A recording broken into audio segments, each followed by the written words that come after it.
Hi ඔයාලට කොහොමද? අයියා දවස් 3ක් හොස්පිටල් නැවැත්තුවා. ඉතින් මේ මම යන ගමන් එයාව බලන්න උදේම තාත්තත් එක්ක ලෑස්තිලා මම ගියා. එතනින් කෑමත් අරගෙන මේ යන ගමන් ලිෆ්ට් එකේ තමයි ගියේ. හැබැයි එක මේ පඩි පෙළක් පයින්ම ගියා. මොකද ලිෆ්ට් එක යන්නේ 6 වෙනි වාට්ටුවට වෙනකම් විතරයි.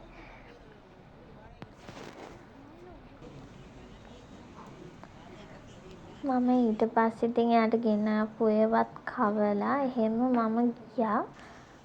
ලිෆ්ට් එක හම්බුන්නේ නෑ යද්දි. ඉතින් මම පඩි පෙළේම ගියා. ඉතින් පඩි පෙළ බැහැලා අන්තිම ටික යද්දි මාර සනීපයි කකුල් දෙකට. මාව දාලා තාත්තා ගියා මට පික්නික් එකක එන්න කියලා. මං එහෙම වැඩට ගියේ. ඉතින් මේ මම දැන් යන ගමන් පික්නික් එකේ.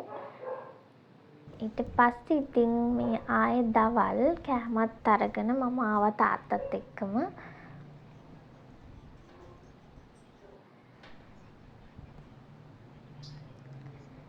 එයා දැන් ඔය කාලා ඉන්නේ. කාලා ඉතින් චුට්ටක් කියව හිටියා. ඔන්න ඉතින් ආයේ සුපුරුදු පරිදි මම පඩි පෙළේම බිමට බැස්සා. දැන් මේ ආයේ උදේ ඊළඟ දෙවෙනි දවසේ මම මේ තාත්තත් එක්ක යන ගමන්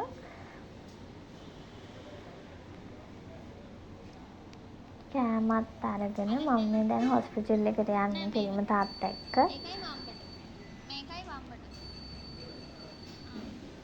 එහෙනම් ඔක නැතු වම්බට දාන්න.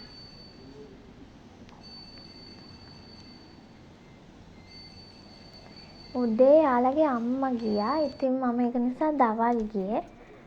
මම යද්දී ආව ඔපරේෂන් එකට අරගෙන වාට්ටුවට දාලා තිබුණේ. ඉතින් දැන් චුට්ටක් එයා අමාරුවෙන් ඉන්නේ.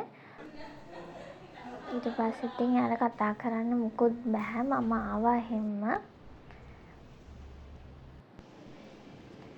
ඊට පස්සේ ඉතින් මම ආවා තාත්තලත් එක්ක කේසෝන් එකට. තාත්තයි මමයි විතරයි. ඔව් හෙට කපයි. අපි කෑමත් අරන් එහෙම්ම ගෙදර ගියා.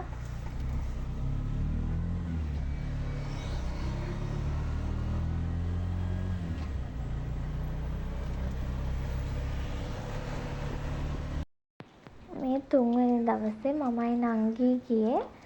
මට හරියට මේ මතක නෑ උදේද දවල්ද දවල් මම හිතන්නේ.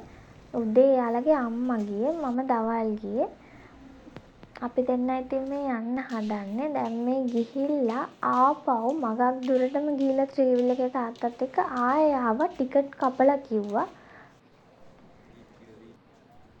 මේ ඉතින් දැන් එයාවත් එක්කගෙන අපි ගෙදර යනවා.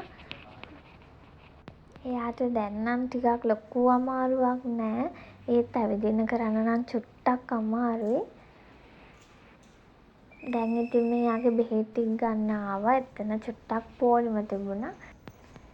නංගි අයියයි තාත්තත් එක්ක ත්‍රිවිල් එකේ. මම ඉතින් තනියම ආවේ මෙතනට බෙහෙත් ටික අරන් යන්න. දැන් මේ බෙහෙත් ටික අරන් යන ගමන් එහෙනම් ඉතින් මගේ වීඩියෝ එක බලුවට thank you. මාව subscribe කරන්න. bye. පරිස්සමින් ඉන්න. එහෙනම් අපි යනවා. bye.